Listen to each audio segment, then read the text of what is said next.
I work for a Postgres-centric company called Command Prompt. I previously worked for the Debian organization for about 7 years. I do work with open source projects, including PostgreSQL. I also do a little bit of work for the Gen 2 Foundation.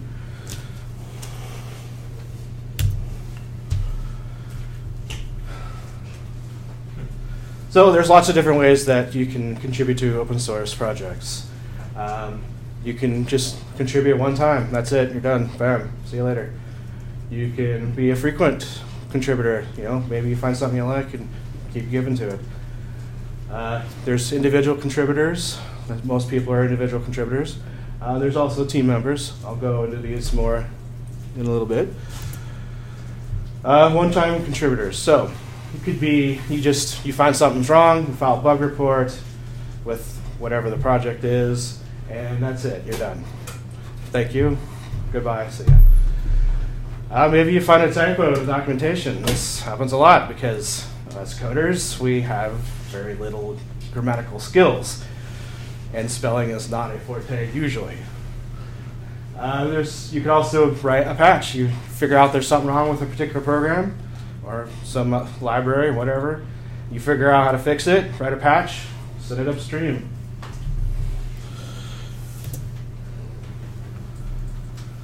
For frequent contributors, but obviously the best thing to do would be to find something that you're interested in, because if you're not interested in it, how are you going to keep doing it? Long term, you're going to get bored, lose interest, whatever.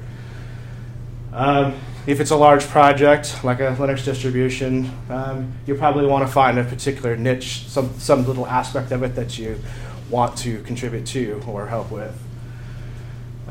This one is kind of important. Make yourself available. That doesn't mean you have to be 24/7 responding to every single email, bug report, whatever, but you do need to respond in a reasonable amount of time. If you take too long to respond, and typically, for bug reports, if you respond within a few days, that's pretty good. Sometimes maybe it's a week, but it depends on what's going on elsewhere. Maybe the particular bug or something that's just really minor that isn't something that you care about right now. But being available to answer questions, talk to other people, respond to bug reports, like I said, those are all important. A lot of people forget this. Even myself, I've been doing this for a long time, and even I forget to keep up good communication.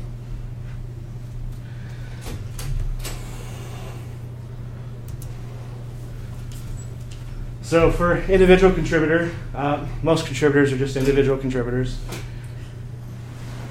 And like I said earlier, you just help where and when you want. That's cool. That's how it works. It's not like you're getting paid for most of this, unless you're like me to get paid to work on some stuff. Avoid free software, open source politics, unless that's your thing. If you get into that, I've banged my head on the desk more times from that than from compilation errors. Team member. So this is typically where you join the project. If it's like a Linux distribution, this means you probably become a developer or a package maintainer. And like I said, you do this. If you join a project, you're going to deal with politics at some level somewhere eventually. It's going to happen, unless there's only like 2 people. Okay, and you do you join if you want to join like a Linux distribution. That means you like to bang your head on the desk a lot. My suggestion would be for an individual contributor to join a project after you have used it for at least a few years. People know who you are. You don't have to, but this is just kind of like a guideline. And then after a few years of helping out and doing stuff, then you might apply to be a developer or a package maintainer or something. And yes, like I said, most of the time this is all out of the goodness of your heart. You don't get paid. But it's for a good cause, right? Oh, and feel free to stop me if you have any questions or you just want to hear me ramble about random things. That's cool too. So documentation. This is one area that is sorely in need of contribution. Every project needs documentation. Doesn't matter what it is. Even if it's just a single man page for one utility, we still got to have documentation. Otherwise, when you come back to it 5 years later, you're like, I have no idea what the heck this thing does. So you spend hours looking through the source code trying to remember what all the features were. Plus, if you're new to something, what are you going to do? Or what are you going to do? You're going to want to look at the man page or some other form of documentation, right? All right. So most source code has horrible or no documentation. So if you have some programming skill, but you have a niche for writing documentation, this is a really great place to contribute. It really is. There's so much stuff out there that even stuff that I've written, and years later I go back and look at it and I'm like, I have no idea what this does. I really have no idea. And that happens more often than anything. Time forgets. If you're multilingual, translating documentation into other languages, this is a good one. And then, of course, whenever a new version of something comes out, you need to update the documentation to cover new features, changes in existing functionality, and whatnot. Any questions so far? All right. Okay, code contributions. Patches, that's probably the main thing you're going to be doing if you're contributing code. Most projects, they don't want to have to sift through an email and copy and paste things. They just want you to submit the patch to the whatever bug system that they use, Bugzilla, whatever it happens to be. Bug reports. File bug reports, yes. I mean, sure, we get annoyed with 500 bug reports from the same person from time to time, but it's important. We need them. If we don't know there's a problem, or we don't know there's a solution to an existing problem, that's how we do it. Git pull requests. Most projects have moved to Git. A lot of them are on GitHub now. A Git pull request is just where you have submitted a patch, and if you have access to either a fork copy of a repository or you have access to the actual repository, you can put in a pull request, which basically just says, "Hey, I did this. This is a new feature, bug fix, whatever. I want this included in the actual main version." Auditing. This one's also important. This is probably my second most important one after documentation, is auditing the code, looking for bugs that you didn't know existed. It may work fine in this particular program may work just as you expected it, but under certain circumstances it does something you didn't expect. So auditing comes in. And then there's also security auditing. That one's also important. And then you can also help with compiling for less common architectures. Most people are using x86 or x86 64-based systems, but there's lots of others out there. There's Alpha, Spark, PowerPC, PowerPC 64, ARM, and then 64-bit ARM, which is usually called ARC64. So if you got one of those less common platforms and you want to help out with compilation, that's a great way to contribute. Yes? So if you're contributing the code, how do you get over the initial, nervousness of submitting pull requests? Well, I've done some with small plugins, but if you go to a bigger organization where they're huge, how do you first approach that, I guess? Find out for the particular project. Find out where the developers like to hang out. A lot of them still use IRC. Some use web forms, whatever it is. And then just kind of talk to them. Say, hey, I did this. I fixed this, or I implemented this new feature. What do you think the best way to contribute this is into the project? And then as far as actually submitting it, once you figured out how to submit it for that particular instance, I go for a shot of rum and then just do it. Okay, that cover it? Yeah. All right. Any other questions? All right. Let's see. All right, testing. So this one's always important. Just because it compiles doesn't mean it works. Unless you're writing an ADA, and then probably if it compiles, it does what you want. So applications, everything from Firefox down to built-in commands in Bash, like ls. Everything's got to get tested. You can test the applications. You find something wrong, file a bug report. There's also compilation testing. Does this thing even compile? Does it compile on this particular platform? ARC testing, that's kind of touched on that a little bit a second ago. That's where if you have one of the less common platforms, try it out. Does it work? And bug report testing. This is another great place to help out especially with larger projects. Is go through their bug list. See if you find one that maybe you can tackle. If you find something you think you can tackle, then go for it. And sometimes it's just a matter, can the problem even be reproduced? Maybe it can't. Maybe it's something isolated to a very specific configuration or combination of things that the user has on their system. But if you can reproduce it, then chances are we can figure out how to fix it.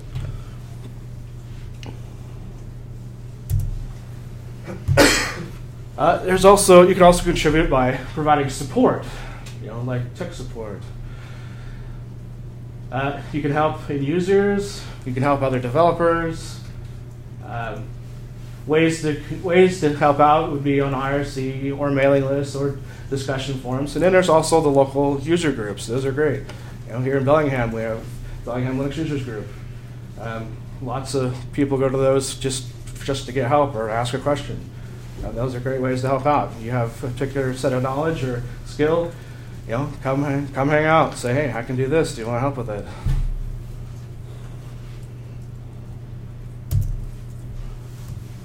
Monetary contributions. So yeah, if you have money, you can give it to a project, give it to one of the open source foundations. There's lots of great ones out there. Software in the Public Interest, which manages projects like Debian. They handle all that kind of stuff. So if you have money to give, you can give it to an organization like that. Usually your donation can be, it can go to the general fund or it can be for something specific. If some new whiz-bang system comes out and you're like, hey, I want this support for this, so you go out and you give them money and you say, this is the money I'm given, but I want it to go specifically to this. And like I just mentioned, software in the public interest. They're a 501c3 charitable. That means you can give a donation and it's tax deductible. There are other projects. For example, the Gentoo Foundation is a 501c6, which is not a charitable. So you can still give donations, but you can't deduct it on your taxes. So just, if you're going to give something, just know what you're giving it to, why, and where it's going, and understand it.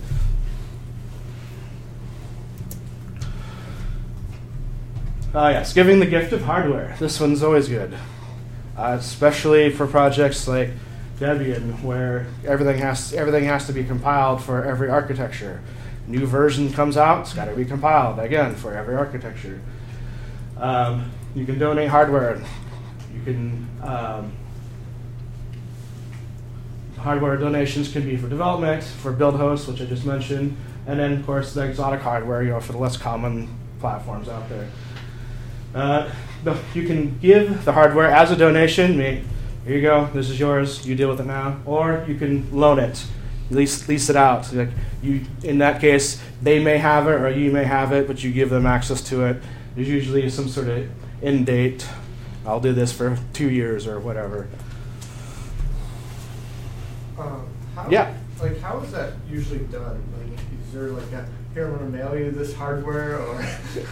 So if you want to give hardware to a project, you have to find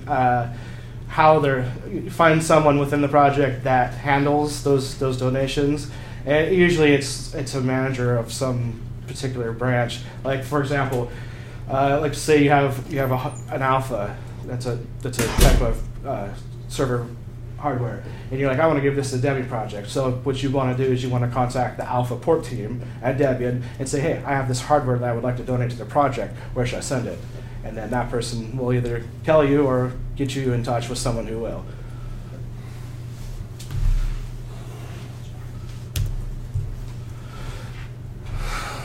Okay, so why should you contribute? Well, you can do that out of goodness of your heart because I know you just want to. You can do it because, hey, maybe you've already written something. It's like, hey, this is cool. Maybe if I just make a slight modification, it could be used by other people for other things or a bigger use case. You want to learn a new skill. Maybe it's for self-improvement. I just want to go out and learn this thing. Or maybe you want to learn it because you want to find a job that this is somehow related to. Or it could be just you want to establish a portfolio so you can go, hey, look what I did. And then, of course, it's good for the community. Open source stays open source. 5 years from now, it's still open source. Any questions? On the Yeah. portfolio, Mm-hmm. if it's not done through GitHub, because GitHub will track your work, like how would you prove that you submitted to like a certain organization or something like that? Like how would you? Okay. If your name's not attached to the source code in some way, with more modern times, you could use like Git pull requests. Like, usually you have your own user account. You also show if the bug reports, because usually you have to create a user account just to file a bug report. So that's going to be tied to your name or your email address or something. Let's see, what's another way? And how best do you list that, like on resume, or is that just supplementary information? Typically it should be supplementary. If you're applying for a job somewhere that's a development-related job, they're going to probably ask if you have a portfolio of work. So you just have that ready to go and give it to them when they ask for it. Let's see. I was trying to think if there was another easier way to show that you did something. Personal website, maybe. Personal website.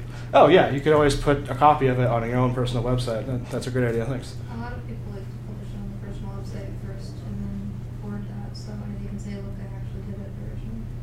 Yeah, that's You true. can sign tags, but that might anger project managers. Yeah. Sign commits. Depend- Don't do that. Yeah. For your more local community, like in the Puget Sound area, Mm-hmm. what do you think about finding stuff locally that you can like contribute to, time, effort, whatever? Oh yeah. Just logs, or you think just going to those meetings? Or That's meetups? probably one of the best places to start is the local user group. From there, you can meet other people and they find out what projects they're working on, and then maybe you'll find something that sounds interesting. Any other questions? Okay. Let's see.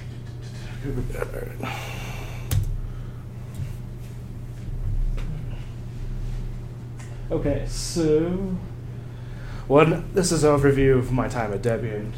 So I started out as just a user of the distribution. I installed it, liked it, kept using it.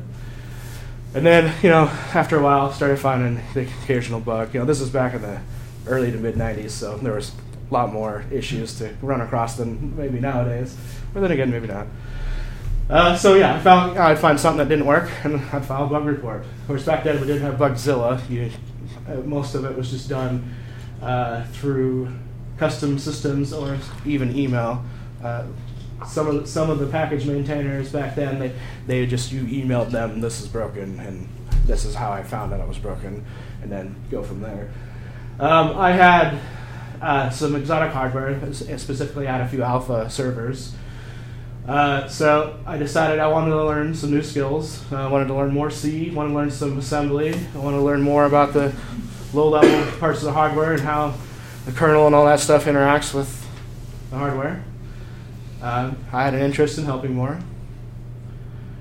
I wanted to see improved support for the alpha, because at that time, the alpha was released in 1992, so by 94, 95, Linux had been ported, but there was almost nothing else besides just basic libraries.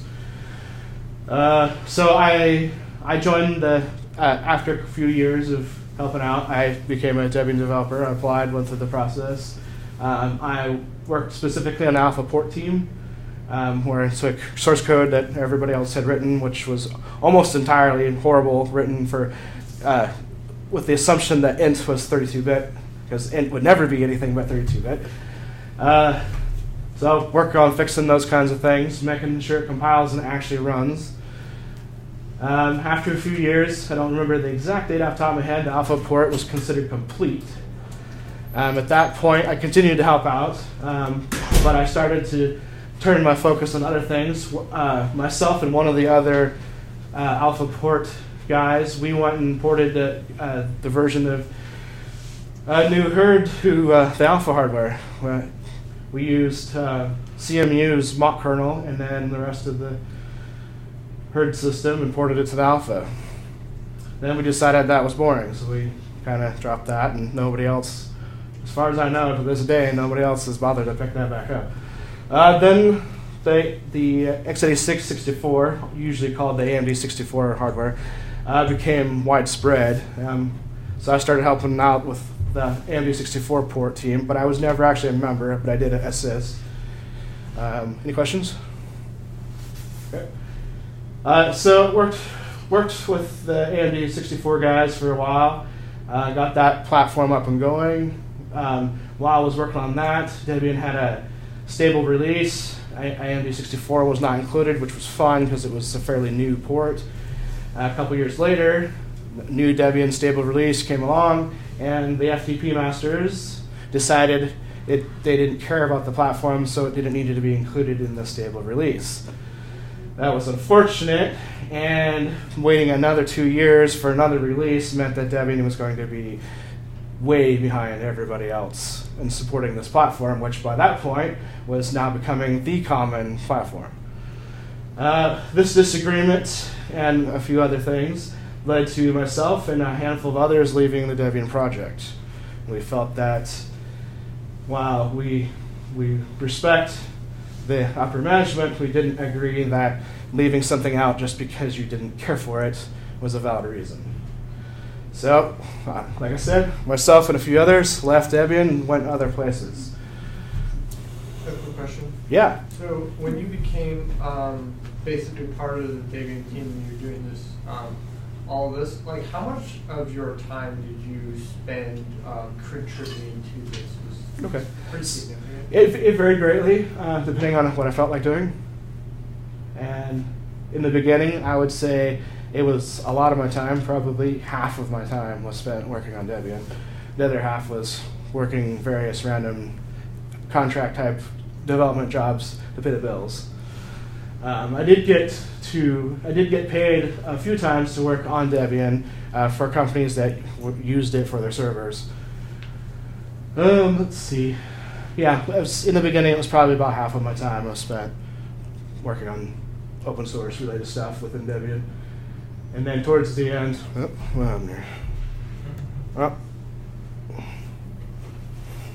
You're back. Okay, cool. And then towards the end, I left in 2006. Towards the end there, I was probably only spending maybe a couple hours a week. And that was just for packages that I was the maintainer of. And even though I wasn't happy with the way things were, I wasn't just going to neglect my responsibilities because that's not cool. Right. So in addition to like actually writing the code and working on that, did you have to work with a lot of other people that were trying to do merges and like contributions and patches and stuff? Yes, a lot of people all over the world. How many? Just it varied. Like sometimes you get one person that's working on something, and sometimes you have a handful of people working on the exact same thing. And since I was working on a server platform, most of it was business users that were being paid to do it. So that was kind of nice because not always, but typically the response time is a little bit better for questions. When they send you a patch, you're like, I have no idea where this is supposed to do. I mean, I say that a lot, but it actually happens. You're like, this makes perfect sense. Cool. And then I go to apply it, and I'm like, no, I don't have no idea. Yeah. So when you say you wanted to learn new skills, Yeah. at what point did you, when you came to that, was it sort of like, how did you decide, like you say, I want to learn more C, did you start out learning it by studying the existing code for it, or did you go and read about, how did you come to, how did you get the trust in your ability to be able to start contributing those things? Okay. Yeah, that's a good question. So, for C, I was self-taught. I did later go to university and go through the brick and mortar fun, but I just started doing it as a tinker. Before that, I'd learned a few other languages, including what's it called? Totally spaced it. the scripting language that used to be on DOS. Basic, thank you. I had started with Basic on DOS when I was younger, and so I kind of had a little bit of understanding of what things should look like, and as far as a structured program goes. So then I started learning C because, well, Basic is Basic. And when I got, I don't know, I've probably been working with C for a couple of years just on my own, doing my own fun little things before I found something I wanted to contribute to and submitted a patch. Now, the first time I submitted a patch, maybe it was the first time, but one of the first times, they didn't accept it. It was because the code quality just wasn't up to par. It introduced bugs and was just bad. So, yeah, there's if you're shy about having people critique your work, it may be a little bit harder for you to get started. But after you've done it a few times and you've been told you're a complete moron at least once, you get over it. You're like, yeah, whatever, I don't care. So I guess the short answer here is you decide yourself. I feel like I want someone to look at this. I think I'm ready to have someone critique my work. Okay. Yeah. When you go to look at the bug list for a bug to fix, is there a way to tell if somebody's already working on it, or is it depends on the project and the bug system. Usually, if someone's working on a bug, they'll post an update to the bug that says, I'll take a look at this. But that doesn't always happen. I mean, I have written patches for things, submitted them, and somebody else said, no, I was already working on this. Well, too bad. First come, first serve. Yes?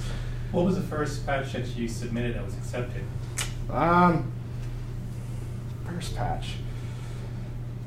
I don't remember exactly, but it was probably something to do with. It's probably something to do with the Debian installer, because there were a lot of issues on the alpha with installing back then. At what point did you leave Debian? What was the distribution that they were up to? Oh, let's see. I don't remember. You could probably look it up. I left in 2006, so it was probably like Potato or something. I don't know. Yeah. So like once you establish, like these are the things I want to learn, how did you find an open source opportunity that matched them? Oh, okay. Yeah, that's great. Well, I was interested in C, and I had exotic hardware. So in my case, it was just a matter of I wanted to learn this to make this better than what it is right now. But in general, you could probably. There we go. Apparently, my laptop thinks I'm talking too much. So in general, what you could do is, if there's something you're interested in, like C, for example, just as a whatever. If you're not sure where you want to contribute, but you want to learn this language, that's okay. You can start with that just by going through the bug list and seeing, take your favorite project, your favorite Linux distribution, whatever. Start going through the bug list. Chances are you can find something on there that's written in whatever language that you're interested in, and maybe you can help with it. Yeah. Just note with that on GitHub now, they can tag things as new friendly, and they'll tag what language it is. Yay. Huh, that's cool. I actually didn't know that, even though I use GitHub every day. Any other questions? Yeah. So there was a talk yesterday about contributing as well that was geared towards maintainers that focused on basically concepts towards people that contribute to projects one time only, right, which that talk called drive-through contributors. And sort of the basic root assumption in that talk that there's something of a culture in the administrator community for open source projects that maybe they're a bad thing or somehow undesirable was kind of a surprise to me at the get-go. Mm-hmm. I've contributed to open source projects in exactly that way lots of times because I try to make it a part of my my workflow. If I find a bug in something, go see how I can fix it, and then get back to work. Right. Great. Yep. So coming across that concept from your perspective, since I hadn't come across it ever in any of the contributions I had made, how prevalent is that? How much of a problem is that culture?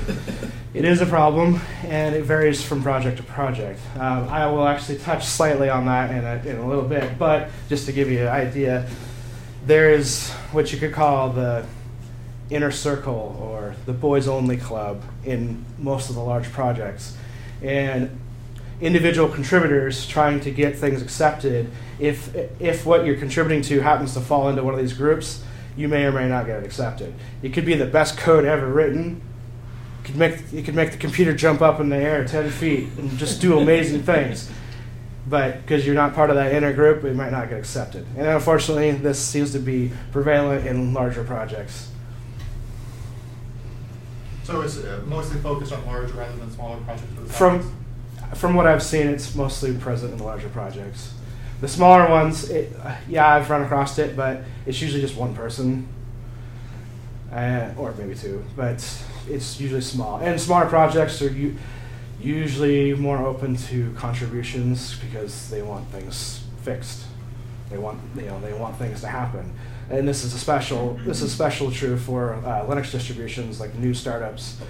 They're looking for as many skilled people as they can get a hold of. So what is the discussion like in the community as far as that culture is concerned? Is there active debate about that part of the culture? From what I've seen, it usually only comes up if somebody contributes something, it gets rejected, and the person who contributed it happened to be somebody that was well known. And this does happen where somebody, quote unquote, famous contributes something, it gets rejected just because they didn't want it, they didn't like them, you're not part of our inner circle, and then they go out and make a big stink about it. They'll write a blog post, they'll post it on Slashdot, whatever, and then that's when other people realize, oh, what the heck's going on here? Okay? Any other questions? Okay. Let's see, did I cover all that crap? Yep.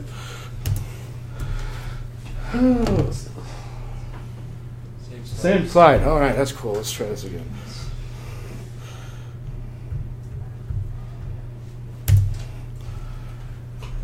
Okay, so what Debian did wrong. I kind of touched on this a little bit, but we'll go over it again because it's in the slide and we have to do what the slide says. So a few long-timers had too much control. That was mostly the FTP master. There was two FTP masters at that time. In Debian, I don't know if it's still this way, but back then, the FTP master was the one who decided what a release contained and when the release was actually going to happen. Sure, we like to say it was voted on and the Debian project leader made the call, but it really came down to the FTP master did it. There was no internal review process. I hope they fix this because this is one of the glaring issues in probably most of the larger projects. They have lots of policies and cool stuff that dictate what can and can't be done, what you should say, what you shouldn't say, but there's very few that have instructions, is a way to put it, on what to do when you have a problem with someone that's already in there. Now, with some things, like the Debian project leader, they get elected every year, so that's the easy one. The guy, you don't like this guy, we'll vote in a new one next year, no problem. But some of these places, or some of these things, some of these positions, like the FTP master, I don't know how that person got in there to begin with, because it was before my time, but they were still there when I left, and they were treating it like they were going to die or retire, never retire from that job. And then one of the other problems that it was getting worse and worse was Debian started to do kind of what the developers wanted and didn't really care what the community was needing or wanting. They weren't following the driving force. And I think a really easy example of this is the AMD64 platform. When I left, that was, if you went out and bought a new Intel or AMD processor machine, it used that architecture. Whether it was an actual AMD64 or whether it was Intel's EMT64, yes, that's what you were going to get. So why are we not supporting this? How many years do we have to go before this is finally accepted? Don't know. I mean, they did finally push it out, but it took quite a while. Okay, some of the things that Debian did do right. The creation of the software in the public interest. This is a great thing. They manage multiple projects. They handle the donations. They pay the taxes. They do all that so that Debian can just focus on developing. They don't have to worry about all this extra crap. And since SBI has been formed, they now handle a whole bunch of organizations. I think you can go on their website and get a whole list, but it's quite numerous. Debian, their licensing model and their strict adherence to it. This is a good thing, I mean, sure, we get annoyed when we want to install something and it's not included because of some licensing issue or there's a patent on it or whatever. That we get annoyed with that, but they've got around that by using the contrib model. But the fact that the core distribution adheres to strict guidelines, this is a good thing. This means we know what to expect from it today. 5 years from now, we know what to expect. We got great tools. I mean, probably most of you probably very few people use Debian proper. You probably use an Ubuntu or some other derivative work of it. You can thank Debian for DPKG apps. Lintian is a package maintainer tool. You package up software and you run it through Lintian and it tells you, this is great or you totally screwed this up. Debian has always put stability before features. For servers, this is more important than anything else. Who cares if it's a little bit outdated as long as there's security patches and it's stable. That's all we care about.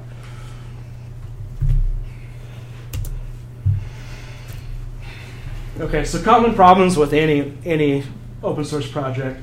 Disorganization. You're going to find this everywhere. Even in well-maintained groups like Debian, which is, well, maybe not the best example for there, but any open source project, even if it's well-maintained, there's going to be some level of disorganization. It might be at the top, or it might be just within a particular group. Maybe just a set of package maintainers that just don't have their stuff together. Lack of communication. I touched on that earlier. You got to communicate. And we forget this. We get our noses down our keyboards, and we're writing code, and forget to communicate. Forget to tell people. Like that question earlier about how do you tell someone that you're working on a particular bug report? Well, you got to tell them. You don't tell them, then you end up where you have one or more people doing the same thing at the same time. Then you have to decide which one's better. Maybe you go by which one got done first, or maybe the maintainer of the software just decides, I like this patch better. Don't know. It just depends on the circumstances. Unclear responsibilities. This is where this happens probably on a daily basis, where you go trying to move something along. Say you're trying to reach a particular release, like 2.0, whatever. let's just go with that. Yeah, you're trying to reach the 2.0 release of project XYZ. Okay, you're working hard. You're getting there. You think you're getting close, and you find out this whole set of features never got implemented. Well, I thought you were working on that. No. Who said that? That happens. It happens every day. And this is why documentation is important in bug reports. You say, this is a feature that needs to be implemented. It's assigned to me, or it's assigned to you. You work on it. Dictators. Yeah. It's my way or the highway. That happens everywhere. It could just be a one-man open source project. Or it could be Debian, where the FTP master decides, hey, I don't like this. We're not doing it. And then I talked about that earlier. Inner circles. This is, Dolphins Only Club. You're not a dolphin, get the hell out. That happens a lot. But thankfully, with mailing lists, discussion forums, things are a little bit more transparent than they used to be in the past. So while there still are inner circles, and there probably always will be, they're not as big of a deal, because if you do good work and you get it out there, it gets seen, eventually it'll go through. Maybe it won't go through because you submitted it. Maybe you have to find somebody to proxy it for you. I've done that. Tried to get things submitted. They won't accept it. So I go talk to one of the developers and say, hey, this needs to be done. This is what I wrote. Here's my patch. Here's my documentation. Here's whatever I did. And then that person, on my behalf, does it because they're either they're in the inner group or they have access to the inner group. Yeah, not stepping down. I'll retire when I'm dead. That one happens too. Just like going back to the FTP master example again. Yeah, I don't know if that guy's still there. I hope not. But back then, that was his attitude. I'll quit when I'm dead. Okay, so here's some real simple list of resources where you can look to find things to work on. GitHub, it's got a couple different ones here. You can actually just do a Google search, and I think this one will pop up in the top results. I mean, even the Ubuntu, which there's two aspects to that. There's the commercial aspect because they're a commercial company, but there's also the community aspect. The distribution it's a community thing that it's supported by the company. So you can be an Ubuntu developer and not part of the company. You can be an open source developer and not have to deal with the corporate side of things. Or you could be an employee of Concanical and do it from that side. So I was going to put a link up for Debian just for fun. They don't even have anywhere on their website that says how to contribute. So I threw up a Gentoo one instead because they're always looking for people. All right, any questions? Yeah. You said you contribute with Gentoo now? Yeah, I do now. Do you can you talk about that a little bit? Like, what's like contribute Gentoo? How'd you get involved? What do you do? I started using Gentoo. I don't remember exactly what year it was, but I started using it full time in late 2006 after I left Debian. I had started using it heavily in 2005 for a particular project because I was writing a plugin for Apache, but it needed a very specific version of Apache and that used threads. And the Debian version of Apache didn't include threads because PHP was considered thread unsafe at the time. So rather than giving the user the choice of installing this version of Apache or the other, the package maintainer just decided, hey, we're only going to include this one version of Apache. So I was like, okay, well, I need something that is a little bit better as far as letting me choose what I want. And I was looking around. Sure, I could have went with a binary distribution, but I was like, you know what? I'm already working with this at the source level, so why don't I just go with Gentoo on this? Because they have tools that make it really easy for.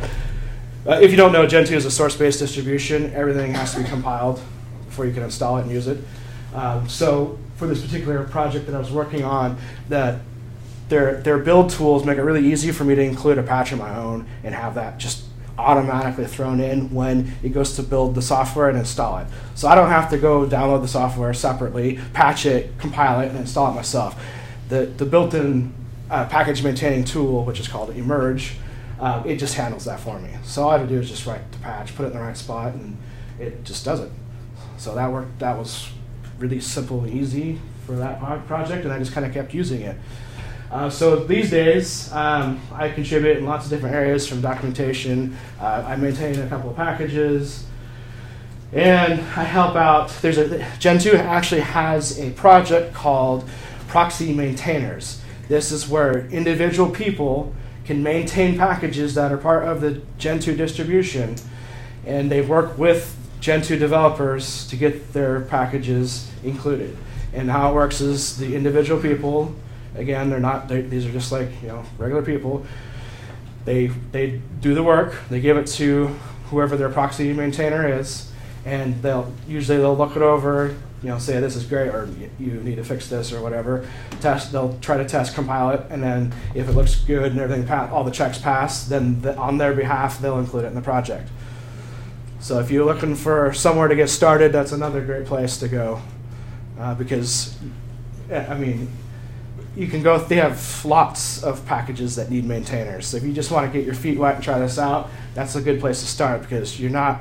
While you do have to agree to maintain it for a certain amount of time, I don't know if there's actual set time, but basically you have to say, yeah, I'm not going to just include this one time and then run away. I'll stick with this. I'll help out. I'll file bugs. I'll make new packages for the new versions of whatever it is when it comes out. But that's a good place to start. Get your feet wet, and they'll accept you. As long as you can actually do the work, they'll take you. So like I said, that's a good place to start. Any other questions? or did I answer that question? Kind of got a little off track there. All right. Yeah. So I know that part of the reason some projects don't like taking drive-by patches is that they don't want people to just dump on them, like you were kind of talking about right there. Right. So for something small, what would you do as a contributor to make sure they don't reject it for that reason? Buddy up with a developer. This needs to be included, and this is why it needs to be included. That's really one of the best ways to do it. If you can get an existing developer on your side, even if he doesn't work in that particular area of the project, just having someone to be like your voice to say, yeah, this needs to be included. This guy did a good job. Because I don't remember where, but I do know that some projects do not like drive-by contributors because they can just dump and not be responsible for it. Right. Yeah, every project whether they accept it or not, they do have an issue with that. And the problem is that the number of, like you said, drive-by contributors. That was a quote from one of the talks yesterday, was it? The title of the talk. Yeah. Okay. Didn't want to steal somebody else's title there. So anyway, one of the problems, or one of the biggest problems, is that some of the quality isn't so great, and then they just dump a whole bunch of stuff in one spot, and then that's it. They're gone. So we come back and say, yeah, we like this, but it needs to be cleaned up, it needs to be fixed, this needs to be removed, whatever the case is. That person is no longer around anymore. And I see this in Gentoo. There's bugs from over 10 years old that are still open just because it's something that needs to be done. Nobody wants to do it right now. And whoever created the bug or submitted the patch or whatever it is, they're gone. They're no longer there. So we can't, unlike other distributions, Gentoo doesn't just, this happens in most other distributions. If that happens, they'll just change the bug from open to won't fix. It's out of my hair, it's gone, I don't have to look at it anymore. There are some in Gentoo who do this, I see it, but in general, they don't do that. If it's a bug, and if it's legit, it stays until it's fixed. Does that culture problem, is that pretty specific to people that submit features as opposed to bug fixes? I don't think it's really specific. Since for a bug fix, there's not much of a problem of whether the person is around a year later. Yeah. If it's something that can be included just as is, then that's not really an issue. So I guess in that case, it'd probably be people that are implementing new features, or it's a major change. A lot of it, I think, has to do with youth. Not to look down on anybody that's younger than me, but today's youth has a short attention span. You know, you get into youth get interested in something, you work on it for a few weeks, few months, and that's it. You're done, and you're out of there. You're on to something else. That's okay. But like I said, if you're going to take the time to contribute something, maintain good communication. I mean, maybe the communication is 6 months down the road. They say, yeah, we like this, we want to include it. And you're like, I don't care anymore. That's okay. It's okay to say, I don't want to do this anymore. But having that communication so that you don't just drop off the face of the earth and we're like, I don't know what to do with this because this person's gone, we need more information, or this was incomplete, but I don't want to work on it myself. You know, there's lots of things there. But just maintaining good communication, saying, I'm still here, I don't want to work on this anymore. Or maybe you do. Maybe you're like, oh, hey, I forgot about that. You're right. This needs to be fixed, or this needs to be updated. I wrote this patch for version 2, and now we're on version 11. I'll update it. All right, any other questions? Okay, so conclusion is, find something you are interested in. Simple, right? Yeah, this is a reference to Hitchhiker's Guide to the Galaxy, where you have to take a towel with you for everything because there's multiple uses. So now that you've listened to me yak and yak and yak, go ahead and wipe away those tears.